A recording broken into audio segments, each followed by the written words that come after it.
समय की कीमत भाग 4। एक विधवा बनी कंपनी की सीईओ कंपनी के चेयरमैन की। वह बात आरती के मन में बार बार गूंज रही थी।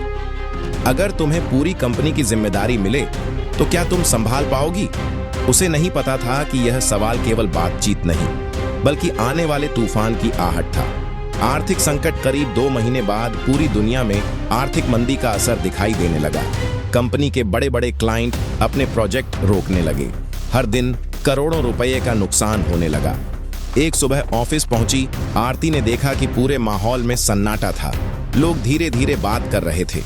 कई कर्मचारियों की आंखों में डर साफ दिखाई दे रहा था। तभी खबर आई, कंपनी अगले महीने 1500 कर्मचारियों की छंटनी कर सकती है। यह सुनते ही पूरा ऑफिस जैसे टूट गया। किसी के घर की EMI चल रही थी, किसी की बेटी की शादी तय थी, किसी के माता पिता इलाज पर निर्भर थे। आरती सबकी आंखों में वही डर देख रही थी जो उसने कभी अपने जीवन में महसूस किया था। एक अलग फैसला, उस रात वह घर नहीं गई।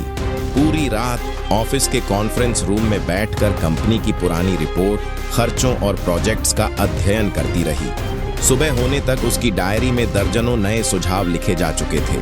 उसने सोचा, अगर खर्च कम करने हैं तो लोगों को नहीं, गलत सिस्टम को हटाना होगा। बोर्ड मीटिंग अगले दिन कंपनी की सबसे बड़ी मीटिंग हुई। सभी डायरेक्टर मौजूद थे। कुछ अधिकारियों ने कहा, स्टाफ कम करना ही एकमात्र रास्ता है। आरती ने हाथ उठाया। पूरा हॉल उसकी ओर देखने लगा। उसने शांत स्वर में कहा, अगर आप लोगों को निकाल देंगे तो कंपनी अनुभव भी खो देगी। हमें लोगों को नहीं, बेकार खर्चों को हटाना चाहिए। फिर उसने स्क्रीन पर अपनी पूरी योजना दिखाई। ऑटोमेशन, डिजिटल वर्क फ्लो, अनावश्यक खर्चों में कटौती, नई मार्केटिंग रणनीति, विदेशी क्लाइंट्स के लिए नई सर्विस। कमरे में सन्नाटा छा गया। विश्वास की परीक्षा। चेयरमैन ने पूछा, अगर यह योजना असफल हुई तो? आरती ने बिना झिझक कहा, तो सबसे पहले मेरा पद ले लीजिए, लेकिन कर्मचारियों की नौकरी मत छीनिए। पूरा बोर्डरूम शांत हो गया। कुछ सेकंड बाद चेयरमैन खड़े हो गए। उन्होंने कहा, आज पहली बार मैंने किसी अधिकारी को अपनी कुर्सी से ज्यादा कर्मचारियों की चिंता करते देखा है। योजना मंजूर हो गई। चमत्कार। अगले 6 महीने आसान नहीं थे। आरती सबसे पहले ऑफिस आती, सबसे बाद में घर जाती। वह हर कर्मचारी से व्यक्तिगत बात करती, हर टीम का मनोबल बढ़ाती। धीरे धीरे नए क्लाइंट मिलने लगे, पुराने ग्राहक वापस आने लगे।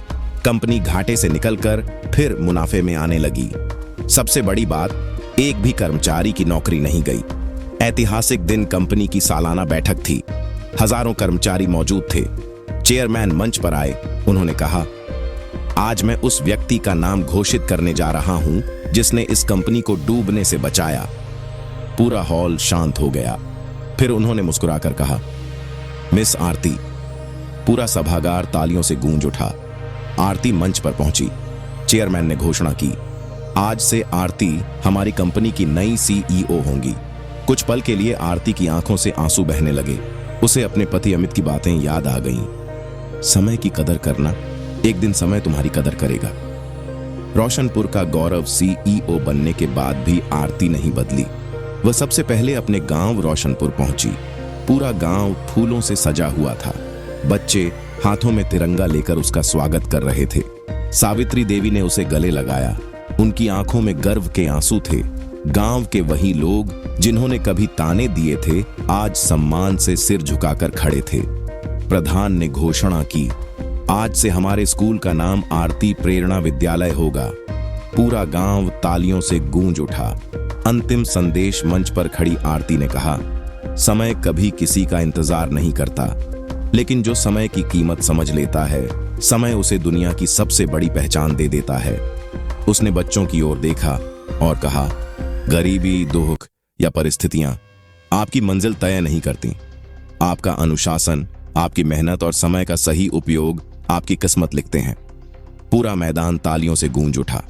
सावित्री देवी ने आसमान की ओर देखकर कहा, अमित, देखो, तुम्हारा सपना पूरा हो गया। हल्की हवा चली। आरती ने मुस्कुराकर आसमान की ओर देखा। उसे लगा जैसे कहीं ना कहीं अमित भी मुस्कुरा रहा है। भाग 4 समाप्त हुआ। जो भाग 5 में लेकिन सीईओ बनने के बाद भी आरती की असली परीक्षा खत्म नहीं हुई थी। अब उसके सामने एक ऐसा फैसला आने वाला था जो केवल उसकी कंपनी ही नहीं बल्कि हजारों गरीब परिवारों की किस्मत बदल सकता था। क्या आरती अपने नए मिशन में सफल होगी? जानिए समय की कीमत भाग 5 में। अगर इस कहानी ने आपके दिल को छुआ हो तो एक लाइक जरूर करें, कमेंट करके बताएं आपको कहानी कैसी लगी।